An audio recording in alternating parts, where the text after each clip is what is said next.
Orc the bardic paladin, who sings and plays again.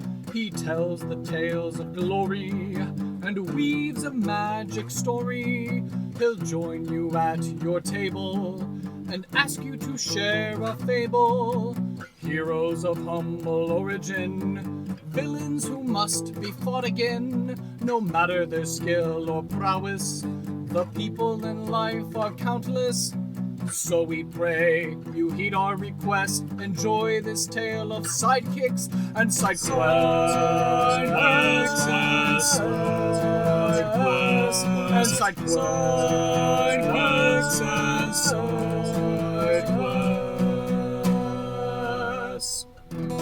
Episode 91, Krongar the Red Mayor.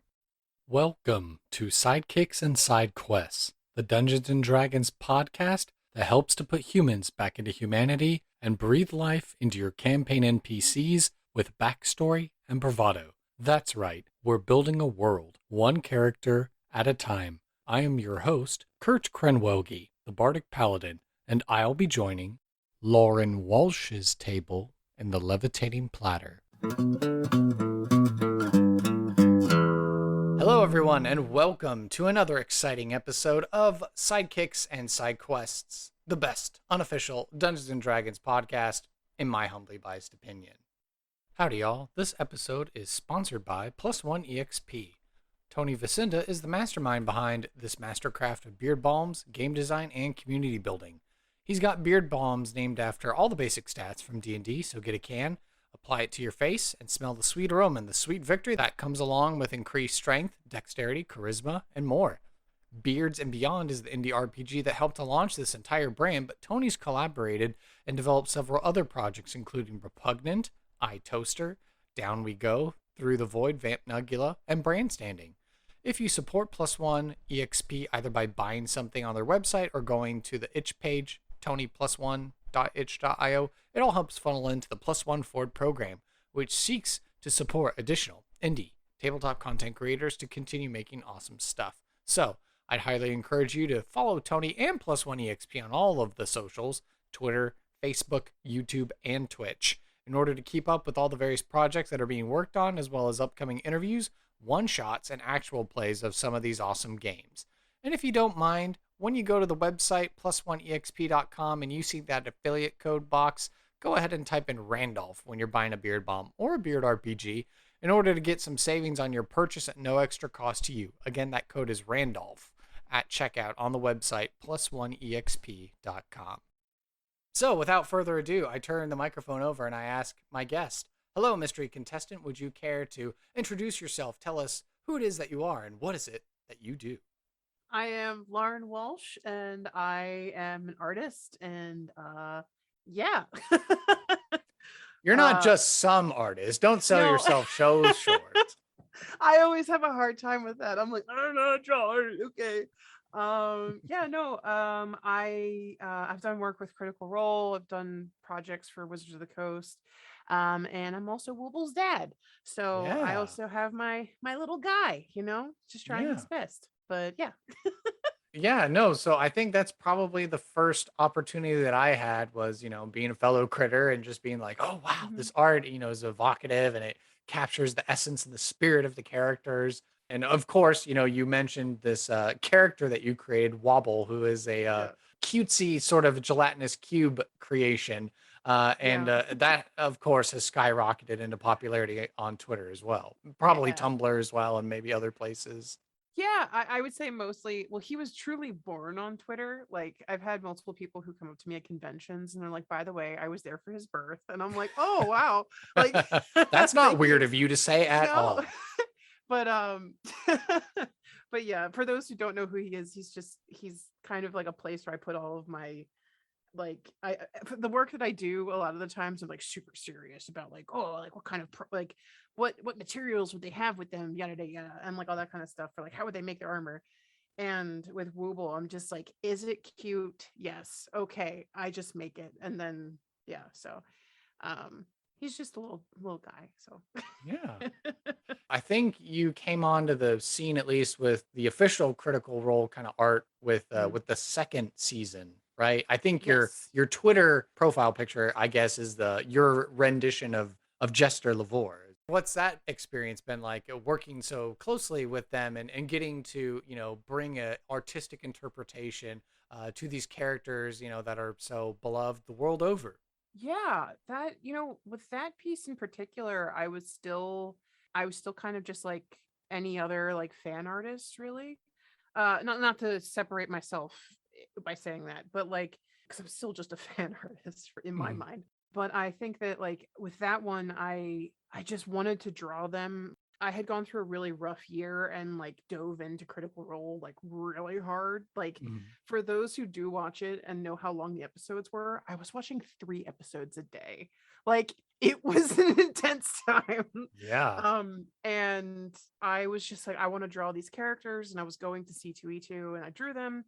And what ended up happening was that like Matt came down because the whole cast was there. This was like right before the pandemic started. Mhm. So like the whole cast was there, and then he came down and like I met him, and that was also the first time that I had been like critter hugged very hard. And I didn't really know what that felt like until then. Like I was in tears the whole convention. Like people were giving me gifts and I was like, you don't even know who I am. Like, who are you? Like, you know.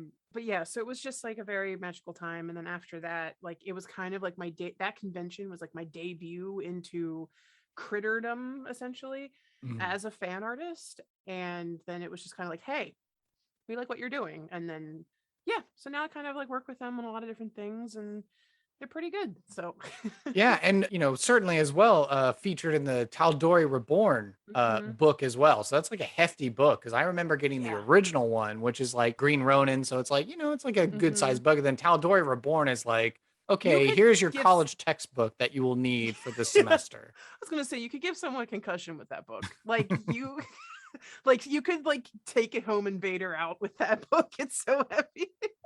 But yeah, your art's featured in there Yeah. as well. Some really Yeah. gorgeous renditions I remember seeing. Yeah. Yeah, thank you. Yeah, that one was fun. I was the lead character designer on that book.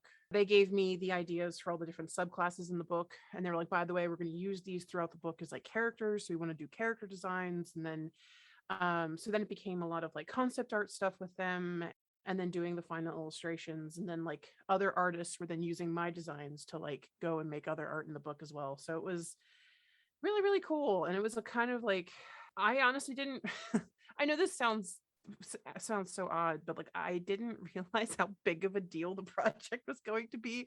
Like it's like obviously it's Critical Role, so you're like, no, yeah, of course it's going to be pretty cool. But then like we ended up winning an Emmy award for best setting, which like then I couldn't even process that part. I was just like, wait a minute, like what's going on? So yeah, that was kind of the experience with that one, and it was a great project. Hannah Rose is amazing. So is James, and yeah, it was a great time working with everybody. So Does that work also extend into the actual Wizards of the Coast Critical Role collabs as well, like Call the Netherdeep and the Wild Mountain stuff too? you mean like the book itself Yeah, combined yeah, like with some of the art in there. Where have you been featured in there as well? oh yeah, yeah, yeah. I was in Netherdeep as well. Oh, So okay, yeah, yeah, yeah. I got that one. Flip through Yeah. it. Gorgeous Yeah. art in there too. So Yeah. I did the piece of the Exandrian adventures. Like, I think it's like pretty early in the book. It's like page like 7, I want to say. Like it's pretty early in there. But like okay, there's a very buff Drow woman. Very nice. Yeah. So that was a piece I did for that. And then that opened the door into working with wizards and stuff. So it was kind of a great time with that. So awesome. Well, I think this has been a very easy segue into the question here of do you currently or have you ever played D&D before? oh yeah. Yeah, I think I'm in No, I just do the art. I've never played this game yeah, before. I don't no. understand. Yeah. Right now I'm in like 3 different games. I also do like other like role play stuff. So like I've done a lot of like role playing like in World of Warcraft as well. So it's just kind of a really fun experience to like try out different stuff and all that. So but yeah, no, I do play a lot. I also DM myself. And I also make a lot of like my own NPCs and stuff, which like luckily, like if you're playing a game with me, I make the art of my own NPCs, which is That's kind pretty of cool. cheating, like a Yeah. little bit. That's actually an interesting question, since you are able to actually visualize and present, a rendition of the NPCs that, your player characters are interacting with. Do you find that makes it easier for you as a dungeon master, where you're like, okay, I know who this character is. I've lived in their headspace. I know exactly Mm, what they're all about. And so then when it comes to like, all right, you're ready to meet the baker, and you're just like, "Phew, I'm in it. I'm the yeah. baker. I know exactly who I am." Yeah, I think yeah, there's a little bit of like specifically I had this one NPC named Lottie that I was like I knew that I wanted her to be this kind of like she creates like magical items and she's like an artificer so she can like make all these like essentially like where my players could go to get upgraded gear if they wanted to kind of NPC, you know. Hmm. And I ended up drawing artwork of her and then all of a sudden I started thinking of all these new ideas. I'm like, oh, she has these glasses. Where'd she get the glasses from? Oh, well, she got these glasses from this person. So like it created for me, I have a really good time of like I can have an idea for a character and just like basic stuff, but as soon as I start drawing them for me, like on how I function, I immediately start thinking of like, well, why is she wearing that? Why is she doing this? Like, where did she get that? And like it kind of becomes an automatic prompt essentially. Okay. And yeah, it's kind of it kind of helps my process out a little bit. You find it's easier to world build through your art, kind of, Yes. in a way? Yeah, absolutely. Yeah. That's really Like cool. it's kind of one of those things where it could be my ADHD a little bit, but it's like having like when I'm doing my own world building, it's one thing to be like, oh, I'm gonna do this, this, this, and this, and like plan all these different things. But then as soon as I get into like actually like drawing a character, it's like I sit with the character for a good solid 2 to 3 hours and essentially like have tea with them and like get to know them over Mhm. that time. And it's really helpful for me to kind of like think more about why they're doing what they're doing as opposed to just like baseline stuff. Do you know what I mean? Like that's first Right. sub layer of a character, and then you're like you start getting into that like nittier grittier stuff and stuff. Sure. Yeah. There's a Yeah. difference between like a NPC that you've sat down with and you're Hmm. like, okay, because they're a quest giver. I want them to be someone cool that interacts with the party all the time. So you're going to Hmm. invest a lot. But then there are those times where they're like, I need to stop at the grocer's. Okay. You need a clerk who works at the grocer's. And then you're just like, all right, you're like the Kevin Smith fantasy equivalent person who works behind the counter. And then maybe you just have that. But then maybe later on you decide, well, is they really what that character's like, or expand beyond that? Or you're just like, nope, that's all I need. It's just like the 1, 2 note, and then, they'll Hmm. never see that character again or something like that. I mean, I've had a couple characters like I mean, let's be honest, there's a lot of ad-libbing sometimes when you're a DM. You're like, I didn't prepare for you to go here at all. Here's Bob. And Bob's just a slow little guy who's just like, what's up, man? Like, you know, he's just having his day, you know? Mhm. And honestly, like sometimes that's where I get my most chaotic, and my players end up liking those characters because they're like, yo, this guy's great. Like, he's just absolute chaos, you know? And I'm like, yeah, no, that's just because that's me. Like, I'm just playing this character right now. But yeah, I do find that like I like ad-libbing characters, but I do find that I prefer to be able to sit down and actually think about things and like make things a little bit more cohesive because I like having like, you know, extensive storylines that go through stuff, but you know, a little chaotic character here and there is not too bad. So, Yeah. yeah. All right. Well, to keep things moving along here with the namesake of our show, Sidekicks and Mm. Side Quests, we like to ask, who is your favorite sidekick or NPC? Whether they're from one of your games or maybe a video game, movie, film, television, etc. And why has this character been your favorite? Hands down, not to be an absolute Critical Role stan, is it's Essek from campaign 2. Essek from Okay. campaign 2 is just like my precious boy. I like anytime he would come on the screen during campaign 2, I would just be like, everyone shut up, Essek's here. Like, you know. Shh, shh. Listen, Yeah, listen. yeah, We're all stopping what we're yeah, doing. We're listening. yeah. Yeah. Like even to the point where like the players might be interacting. I'm like, shut up, let him continue. I'm like, I want to hear more about Essek. But yeah, I just liked his whole character arc as well. And I mean, I've been team Shadowgas since the beginning, so you Mm. know.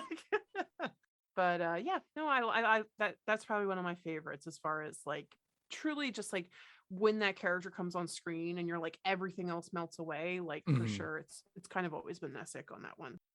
And then, same thing. What's been one of your favorite side quests? Whether it's been one of your games, a video game, movie, film, television, etc., the whole thing. And why has it been one of your favorite side quests? Okay, so my favorite side quest is a quest in Witcher 3 Blood and Wine where he has to unlock, like Geralt has to go and unlock a safe deposit box in a Okay. bank, and he has to go and get a fill out a form. Then he has to give that person the form, and then that person says, "Oh, well, you also need this form." And it's literally like 10 minutes of Geralt slow walking through a bank, getting all these different forms to be able to unlock this safe deposit box that's been there for like I don't know, like a really long time, right? And I just love the concept of this Witcher that who's just like absolutely slashing through stuff, who's just grunting and going through this like Mm, bureaucracy. Yeah. yeah.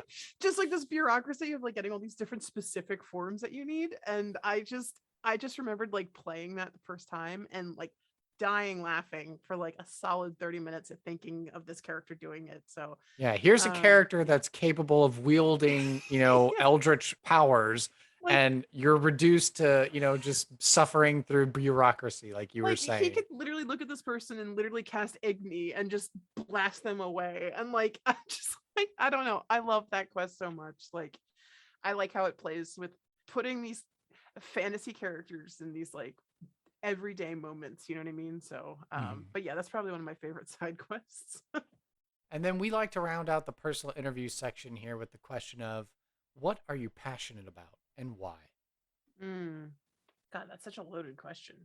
I would say I'm very passionate about getting in voices that haven't necessarily had space to like to speak out in fantasy, getting more queer voices and just hell just getting in more like any marginalized gender in anything just to share their own stories, you know what I mean?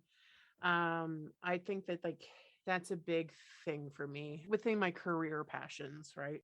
And otherwise just kind of like enjoying fantasy and creating, worlds and stuff like that that inspire me and other people. So yeah, that's a I don't know, a Yeah, I very mean, simple answer, I guess. sure. No, I mean, here I am, I'm a white guy, I'm a Catholic, and I'm sure I have a lot of privileges, that I take for granted and all that stuff. So what does it Hmm. mean?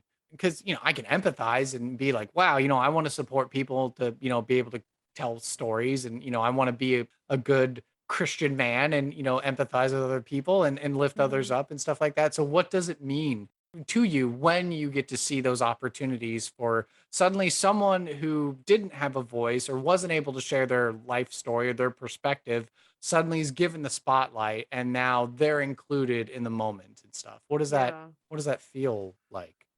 I think for one, there's a lot of like there's so much media out there that's so stereotyped in specific ways that's just like being able to actually like communicate those stories that's not from like an outsider's view but an insider's view of the situation really brings in a lot more, I think, humanizing elements, right? Like it takes it out of this whole kind of like god, I want to say like a blanket, like really it's just stereotypes, I think. And like just like because they can come with harmful things and they can come with positive things, Mhm. and you can always tell somebody who's like doing a character because they have to fill a specific quota as opposed to someone who's doing a character that they see themselves in, right? Like there's a lot of stories out there that don't necessarily get their moment, right? Like especially like in mainstream stuff, like it's just really hard for those voices to have that.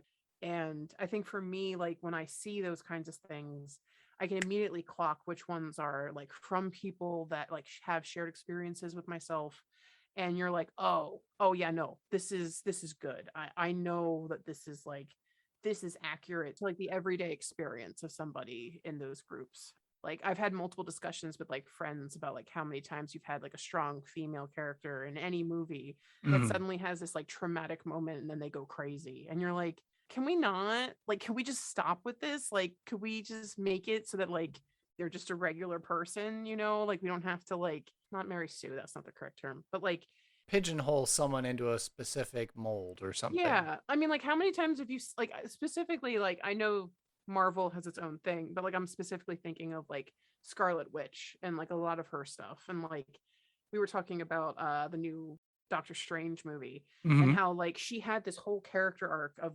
overcoming this grief, and then Hmm. out of nowhere it's like, nope, grief's back, I'm just crazy now, and you're like, what? Like, Oh, you well, know? see, I thought that was the influence of the Darkhold because she let this corrupting artifact kind of take hold of her. That was my understanding of it. It wasn't just like, oh, we're totally erasing her character growth. That's kind of like the temptation, evil corrupting her. And so it's clouding her judgment. And so she's acting in a way that's uncharacteristic for her, which is, the whole Yeah, but then impetus for it. even that, then I still have an issue of like she just went through this whole thing of overcoming all this grief, and now it's like, oh, but actually I'm gonna go and play around with this because I didn't learn anything from this.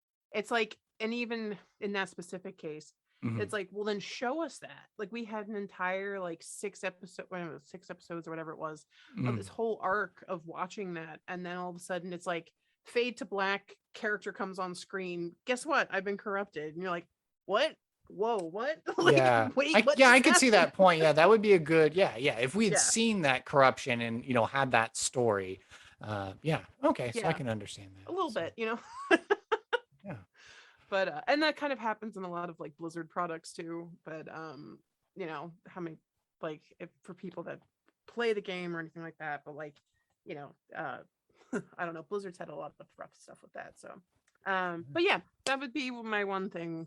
Just like less tropes and more seeing more people actually like have those stories in hands of people that have gone through those things. And yeah. Like I was mentioning, kind of like, where I stand on things. So, not me necessarily, but, when people, public out there, makes an outcry of, you were saying like, we notice when like, it's an inauthentic character that's just Mhm. shoehorned in there for some sort of ideology or political points Mhm. or whatever like that. So I guess, I don't know. The way I'm trying to think of the question is like, well, what do you say? Not saying that you speak for everyone, but Oh maybe in your god, no. kind of personal way of like, well, how do you answer to those people that are like, well, clearly this character is only here because of some specific agenda or reason or something like that? What can we do as storytellers, to make sure that we're telling good stories and we're being Mm. authentic storytellers to viewpoints and cultures and ideas that maybe are not necessarily our own or our primary ones? Mm. I think it depends, extremely depends on who's saying it, right? If it's just a bunch of dudes, like, because, like, let's be honest, like, you can get into certain circles where, like, within the World of Warcraft community specifically, Mhm. um, it's like you have a strong female character, and all of a sudden you have a bunch of guys who are just like, oh, Blizzard's just being politically correct. And you're like, I could list 100 different lore characters who are female and just as powerful. Like, you're literally just saying this because you're trying, like, you have your own agenda here that you're trying to push, you know what I mean? Okay. However, I think that if it's a specific group of people that is communicating like, hey, we don't like that this is being done this way, like you're putting this character in, like if it's the community that they're trying to represent that's calling out stuff and being like, hey, that's a harmful stereotype that you're trying to push, like I think it deserves to be listened to and to essentially like have that conversation with those people to be like, oh yeah, like this isn't really our story to tell, like you're right. And like uplifting those voices and giving them that platform. I think that's been a huge thing that Critical Role has been actually kind of like criticized on a little bit sometimes, of it like not having enough diversity within the cast and stuff like that. And like, that's a hard question to like to really unravel.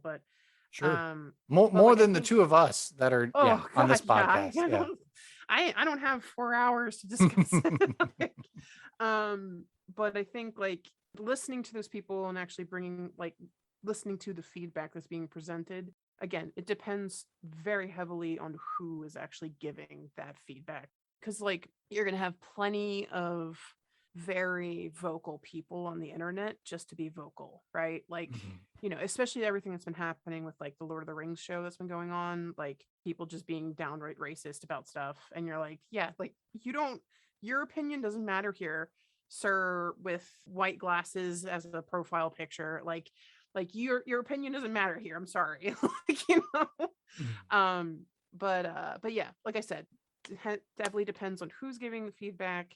if it's actually the feedback of the people being represented, then to weigh that feedback heavier as opposed to just like Joe 5459 on Twitter just hollering into the void. Um, but yeah, that would be my answer for that one. Okay. Well, I think we've learned a lot about our guest here that I think it's time we head into a segment that I like to call NPC creation.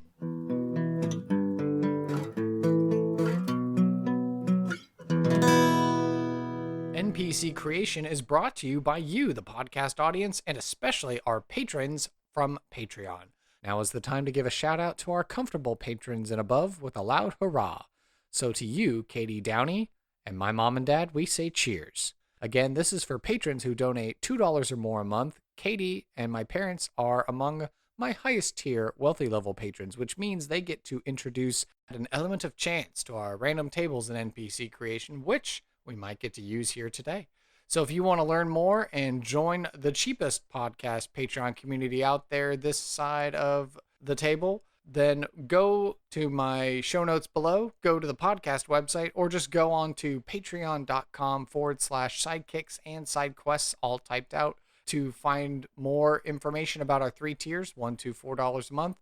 Help us expand our operations at the Levitating Platter in this demi-plane and worlds beyond. And so this is the part of the show where, like you were explaining you do on your Patreon, we make up NPCs on this podcast. Who would have thought? So, Wow. Yeah. So my question to you is, what kind of character are we going to be making today? Is it one that you have already thought of and that you wanted to bring into the show and go through the questions?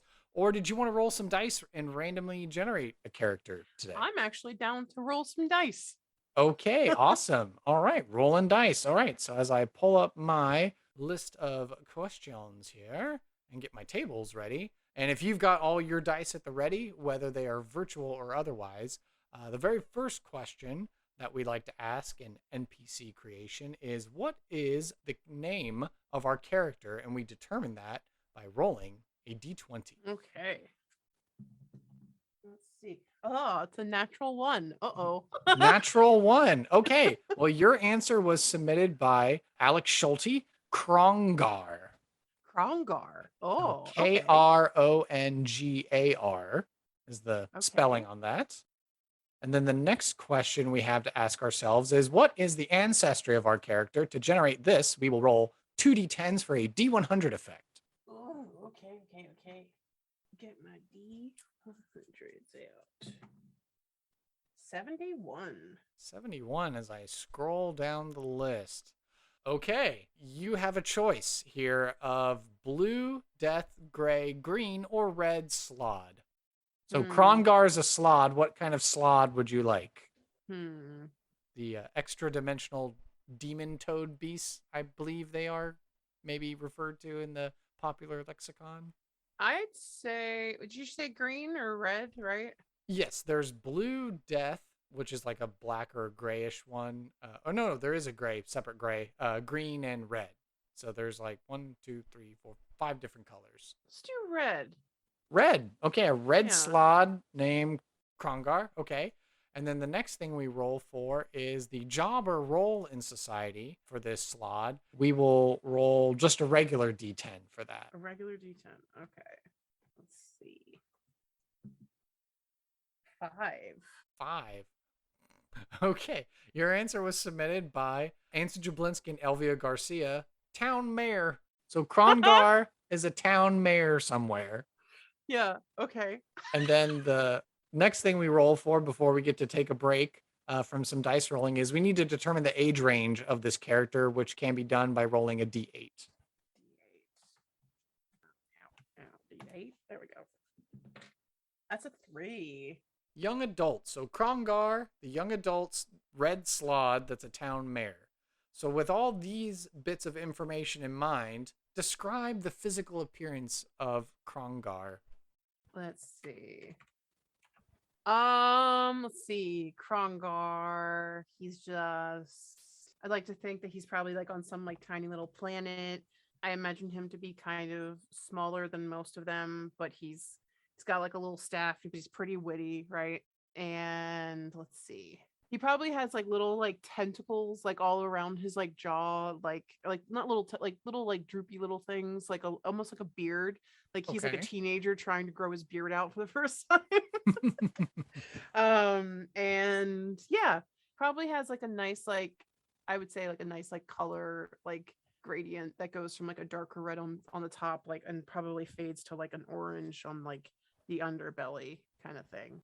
I was trying to do some reading here because I was not readily in my brain familiar with all the different classifications of Slaad. So Neither am I. I'm just winging it. Like yeah, sure. No, so the red ones they're saying are the most, and this is according to the official Forgotten Realms, but of course on this podcast, lore is only as much as you want to accept it. So we're free to mm, change it however much we want. But according to what the Forgotten Realms wiki says, is they're the most common ones. They tend to be more brutish bullies, employed as like thugs, or used to spill blood out of anger, hunger, just for fun. Let's see, 8 feet tall, bipeds, 650 pounds, resembling rough humanoids, almost necklace toads, huge flat heads, skin mostly dull red with specks of gray.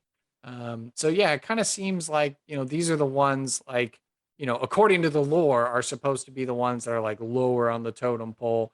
And they're also the ones that will, I think, what is it? They rake their hooks or something like that. And that's how the tadpoles get out. And then they infect mm. someone. And then, like an alien's chest burster, they'll just, a new Slaad will emerge out of a victim and stuff like that. So the fact that Krongar somehow become a town mayor, it's an interesting story. So so Yeah. you're imagining Krongar's existing somewhere like in the Astral Sea or something like that, Yeah, maybe? that's how I would see it. Yeah. I think for him, like the way I'm seeing it is that like if he did have this all like it's a very like they're more brutish.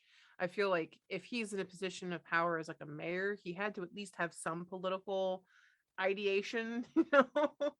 So maybe he's like a little bit smaller, so he's got to like use his wits a little bit more instead of like just being like I smash, you know. Hmm. Um Is it like a whole planet of red Slaads or something like that, maybe? Or like, red and blues, I think they say are like the more thuggish ones. And then like, oh, the greens are the spellcasters and the death ones are like the most evil or whatever. Yeah, or if it's the Astral Sea, I mean, it could be I mean, if he's the mayor of something, like I mean, it could just be like an almost like, you know, settlement of just a bunch of people that like just kind of came together, you know what I mean? Flotsam debris, and Yeah. it's like, Yeah. this is like shipwreck planet. Yeah. And then, I'm the Or mayor he's because just the I'm, mayor of a rock.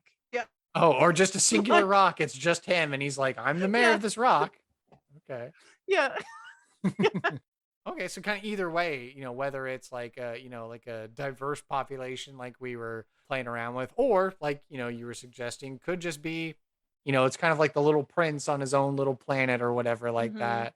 Maybe not Mhm. as wholesome as the little prince, but just kind of like this, I'm a red slot, I'm here on my little planet, I do my thing.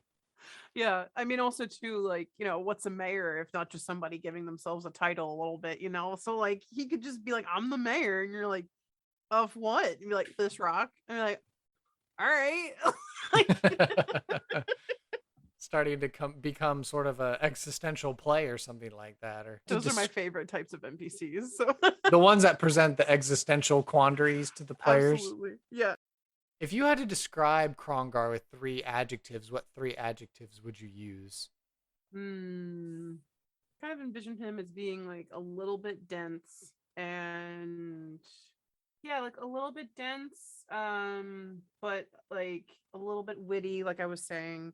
Maybe not witty, but like a different, different, like, you know, get a thesaurus. Like, I don't know if I different. And yeah, I think, and then maybe like a little pompous in a way, maybe like maybe he's like demanding that attention to be like, I am the mayor of this rock, and because like, you know, like who do you think you are, my guy? Like you're just this little guy, you're just like this big toad man on a rock saying that you're a mayor. Like who do you think you are? You know? But yeah.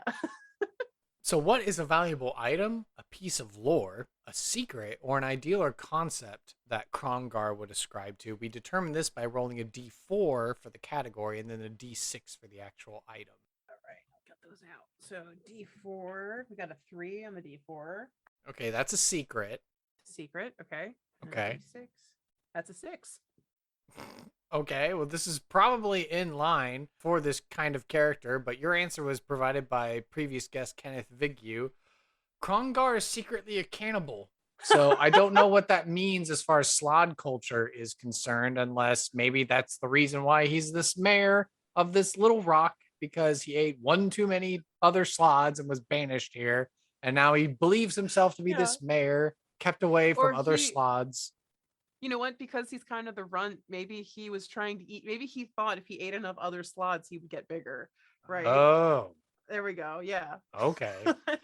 You go talk to other Slaads, they're like, we don't talk about Krongar. That guy is trouble. No. It's like, Yeah. oh man. Like, what did he do to earn the ire of the rest of all the Slaads that we came across? Oh, I love it. Okay. I'm definitely putting this in my game now. Yes. Yes. Awesome.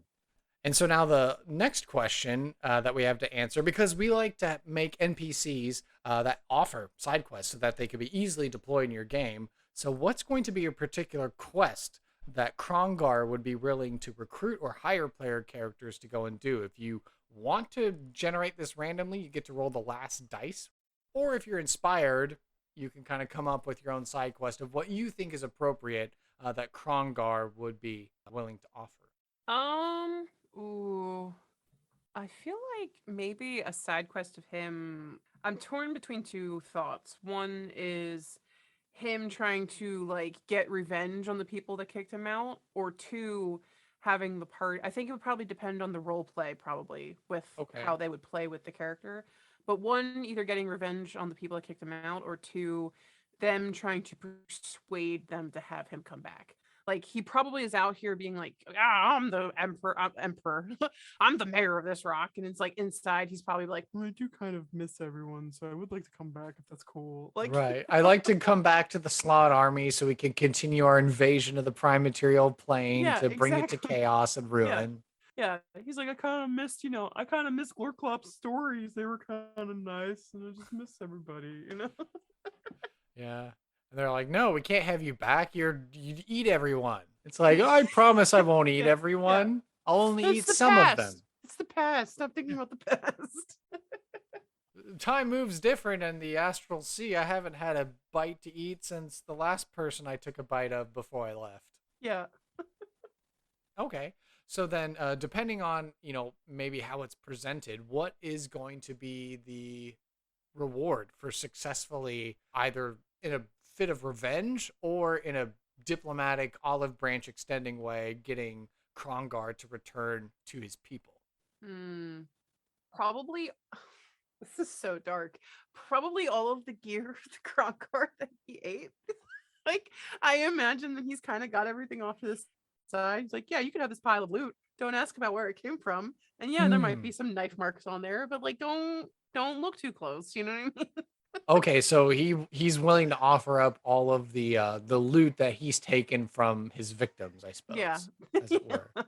Other Slaad victims, which we've established in the lore of this particular character. So, and depending on if it's a march of conquest or if it's a parade of peace, could be maybe there's a few more trinkets that get introduced into it or something. Oh yeah, I would imagine for me personally for me as a DM, I like having it being like, oh, this is perfect. This character needs this, like one of the people in the party needs an item that gives them X more whatever they need. So yeah, I feel like maybe there's probably like a couple like decentish magical items in there. Maybe they got it from one of their raids or something.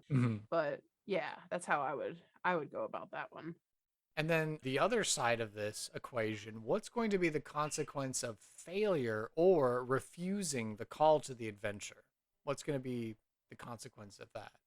Oh, well, the consequence to actually do any of these is definitely going to be Krongar attacking the entire party. Like, okay, so easy enough. So if you refuse him, he's just going to turn around and attack the party. Oh yeah, yeah, absolutely. He's on his last leg here. He's like, this is my last ability to either get revenge or to join back up with people. And I think either way, with his past history, like he's gonna just attack you if you don't actually take him out. Okay. looking at the stats wise, I mean, challenge rating 5, large aberration creature. And again, if he has this ability to just, rake his claws and then you get infected with a Slaad tadpole or whatever. So then that's even more shenanigans for the party down the road. Okay, all right, there we go. So we have made a NPC in this section of the show that now it's time to throw Krongar into a random encounter.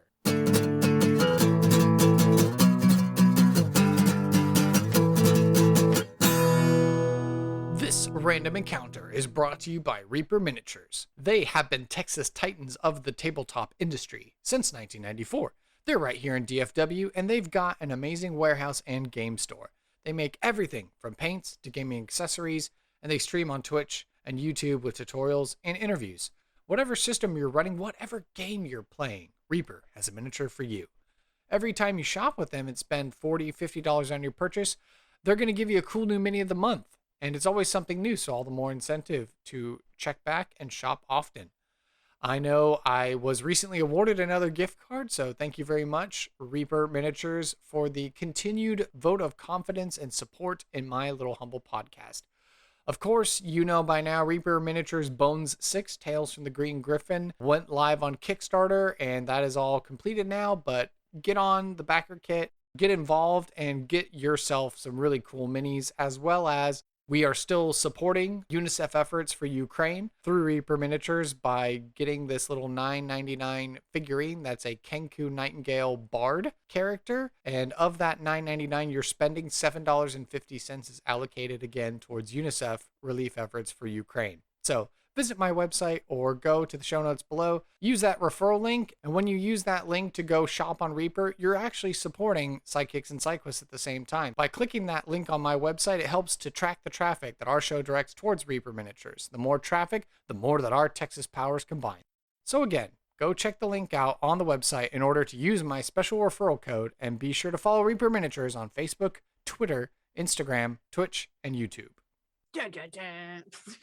So, obviously, this is the roleplay vignette scenario, danger room mabob thing for Krongar, and I think Lauren would do a wonderful job of portraying Krongar, but the question becomes, who am I going to be in this scene? Am I one of my podcast NPC adventurer characters? Is this maybe the impetus of banishment for Krongar? Is this like the leader of the people, of the Slaad people, like banishing Krongar to the Astral Sea to no longer be with his kinsmen for his crimes? Or I don't know, whatever kind of scene you're interested in playing. Or is it going to be like a waiting for Godot thing and just some random passerby and the Astral Sea just stops by this random rock with a red Slaad on it or something? Those are all good. Maybe the banishment. Okay. Yeah, let's do that. I'll use an NPC that we made on this podcast. Listeners may remember that there is a Han Solo type NPC we made on this podcast named Anzo Aressa, who was in the employ of a certain death Slaad named Tajabarex, who was akin to a Jabba the Hutt. So we open up on the desert crime haven of Amoa Kradashi. This is the place where Tajabarex rules. This is his own daimyo, where he is the kingpin and everyone answers to him. He runs all the drugs and all the money and everything away from the prying eyes of any empire or kingdom or what have you. And we zoom in on the outskirts of this desert town, and there's a magnificent ancient temple that's been converted into a palace, which is now overrun by this crime syndicate, the Midnight Rise. We're in throne room, and you see Tajabarex is seated regally on his throne. He's got a myriad of bounty hunters and assassins and all other sorts and court people and other Slaad that are around too as well. And in chains, I would imagine, in front of Tajabarex's throne on the floor, surrounded by all these people, we see a Red Slaad that is bound in these manacles and these chains. And Tajabarex looks down at this Slaad and will say, Krongar, you have been brought forth for crimes against the Midnight Rise and crimes against your people. And then there's all this chittering and all this stuff going on. And then he will say, What do you have to say for yourself? Krongar is just gonna kind of be like looking around at people. He has like, a very displeased face, like just looking at all these people that are judging him. Like who are they to judge him, kind of thing. Krongar will just look back up at him and be like, "They got what they deserved." And there's like a raucousy cry that goes out where some, like maybe a few scattering of them are like in agreement, but then others are kind of like booing him down and stuff like Yeah. that. And then Tajabrex is like roaring. Who are you to think you are better than me, than my judgment that has steered us well? Our conquest of this world is well in hand, and you would muddle our plans and ruin it by eating us. Bah! And then like there's a cry that goes out and more people are like, banish him, or, feed him to the Tarask, and like all these other things going on and stuff like that. And so he turns it back to Krongar to like, have him explain himself or try and plead his case. Oh man, Krongar. The issue is that I want him to be disrespectful, but I know that he'll just die. He wouldn't even get banished. Let's see. He would probably look back at him and just what? They were injured anyway. It's not like we were actually going to let them fight, right? I mean, it was just, what was it gonna do? Leave them alone? Okay. And then, we'll say it's a surprising bit of persuasion on this one chance. And there's an aide that kind of like leans over next to Jabberex. We'll say it is, because what is it? It's a Bib Fortuna is one of the Twi'leks. And so what would be the equivalent of a Twi'lek? Maybe a tiefling? I don't know if that's too on the nose. Tiefling's probably just go with it. Yeah. Sure. Okay. So a pale tiefling named Rib Borbuna, I guess, will lean over, got the bright red eyes and these long spindly fingers, is just like, Tajabrex, my lord. He does speak truth. They were injured as they were trying to care for the pet Tarask below, and the guards, and he's gesturing towards like, maybe some hobgoblin guards and stuff like that are just like, these guards are just not cutting it. And so the Slaad, basically is like actually giving a recounting report that actually does kind of back up Krongar's sentiments. And so Tajabrex will kind of stop for a moment. He scratches his belly and he kind of like thinks of like what he wants to do. And he's like, I can't let you remain with us for the crimes that you have committed against us. However, no, I think death is too good for you. And then he will motion over to like one of his spellcasters and he will say, you want to be big boss? You want to rule? I will take you to a place where such a thing can happen. He'll bark over at his spellcaster and he will say, send him to a rock where he can bother us no more. And then the spellcaster will nod and say, of course, my lord. And so he begins this incantation. And so these arcane eldritch words begin to echo and reverberate off, and everyone's like kind of chanting and they're like getting into it. They're like, ooh, yeah, he's getting it. Yeah. So is there anything that Krongar, like his big last words that he's going to say before he blinks out of existence in this room? I would say like right before the spell takes, like just so that there's no opportunity for like any kind of like stopping it midway kind of thing. He was like, I'm gonna make my own rock and I'm gonna be my own mayor. Who do you think you are? You get to just stand there. You'll see me again. And then so then he blips and he's gone, and then the manacles fall. Everyone around the room erupts in cheers. And then Tajabrex will motion over to a stage where there's a group of auto gnomes and a tinker band and stuff like that. And they begin to strike up a and the party resumes now that this traitor has seemingly been dealt with. And then Tajabrex will lean over to Rib Borbuna and will say, how goes our efforts in recovering the elusive Anzo Eresa? Surely I have sent bounty hunters after him, but I have had nothing but failure. Report. I want reports now. And so then it trails off, fades to black, as we wonder where perhaps our half-elven roguish smuggler has disappeared to. Whoa.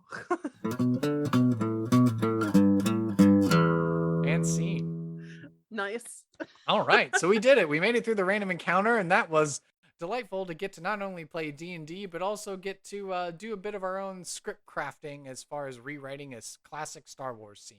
Yeah. I especially liked all the Tinkerers playing, Cantina music. Of course, you got to have Cantina music if you're in a Moa Kudashi. Yeah. Absolutely. So yeah, what did you think of getting to inhabit Krongar? I'd like to play him again sometime.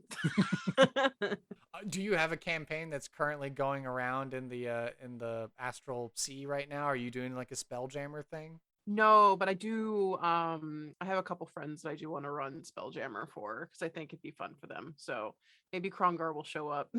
Ooh, yeah, I can't wait to hear. I'll read about it on Twitter. I'll just look and I'll see a tweet that's like viral of like this little pouting Red Slaad on a little planet that's like a parody of the Little Prince, and everyone will be like, "Oh, what a happy, grumpy little guy." I'll be like, "He was made on my podcast." There's my claim to fame there. So don't get too close to him; he'll eat you. Yeah. Well, he does bite. Yeah, he does bite. His bark and his bite are pretty bad. Yeah. Yep. All right. So yeah, we've entered into the final thoughts section of the show. So yeah, I always like to check in with my guests and see, how did you think the experience was of being on this silly little podcast? Really nice. Like really honestly very playful. So like yeah, you don't usually get to like actually like role play stuff out during interviews. So yeah. I'm definitely willing to be a ham and make a fool of myself on my own podcast. Absolutely. So, yeah. You've seen my Twitter. I make a fool of myself every day. Like well, it's nice to be in good company. Yeah. All right. Well, yeah. So, for the final moments of the show, I always like to leave the microphone, the stage, the soapbox, the platform, the whatever, who's it, to my guests. So whatever you've got to plug, whatever you want to share, where can we find you on the webs and all that good stuff? Lay it on us. Yeah. Okay. Yeah, you can find me pretty much on any social media platform at Lauren Walsh Art. And can't really plug anything because some things are under NDA, but there are exciting things coming. So if you are following me, you'll probably see an announcement or two. Follow me on the socials. Like I said, lots of stuff coming to be announced, and yeah, and you can see those announcements live right there. So yeah. And then of course any books that we can get to support you, because I'm sure residuals and whatever else, and just to promote your art and stuff too.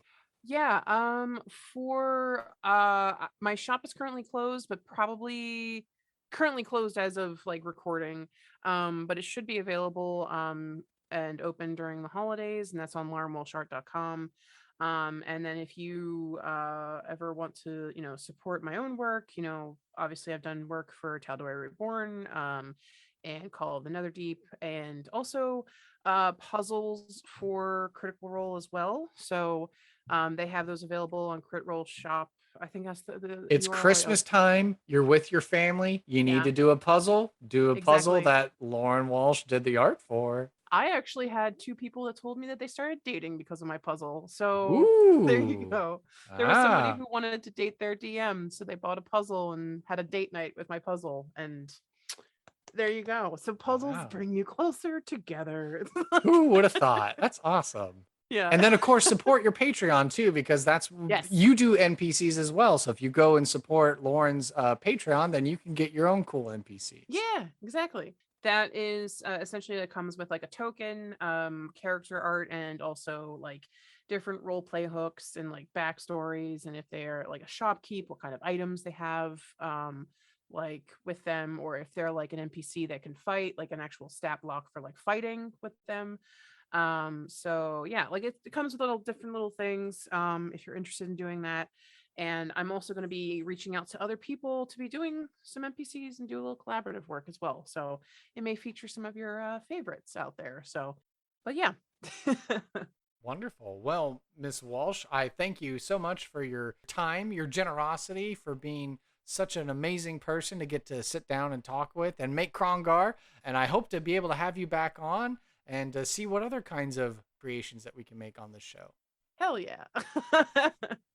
Thank you for listening to this episode of Sidekicks and Side Quests. Be sure to subscribe to the podcast through Apple Podcast, Google Play, Spotify, and Overcast, or feel free to save the RSS feed to use the app of your choice. Visit our website, sidekicksandsidequests.com, for links, write-ups of the NPCs, and to learn more about the show and the guests who have been on it. To stay up to date and interact via social media, you can follow the podcast on Facebook, Twitter, and Reddit by searching for SideKQ Podcast. I would love to talk D&D and showcase your fan art, stories of how you used our NPCs, discussions, and commentary. If you would like to hail the bard, simply send an email to sidekicksandsidequests@gmail.com. To help this show be the resource it's meant to be, I ask that you please leave a review on iTunes to help spread the word and share our podcast with your friends and family. Whether you're a veteran player or an aspiring dungeon master, or you've never played Dungeons & Dragons before, there's something here for everyone, and I want to hear about it. And finally, after 2 years, I've decided to open a Patreon for Sidekicks and Sidequests. If you love this podcast and you want to help us grow and expand our operations, I would appreciate it if you would go on over to patreon.com/sidekicks and sidequests. No matter your lifestyle expenses, we have wonderful rewards at every level of Patreon membership tier. Your name on the wall of the levitating platter, a loud hurrah on the podcast, or the possibility to introduce an element of chance to NPC creation. Sidekicks and Sidequests is unofficial fan content permitted under the fan content policy, meaning I'm not approved or endorsed by Wizards. Portions of the materials used are property Wizards of the Coast, copyright Wizards of the Coast, LLC. Thank you for your support, and I'll see you at the pub next time. Bar to rock on 1, 2, 1, 2, 3, 4.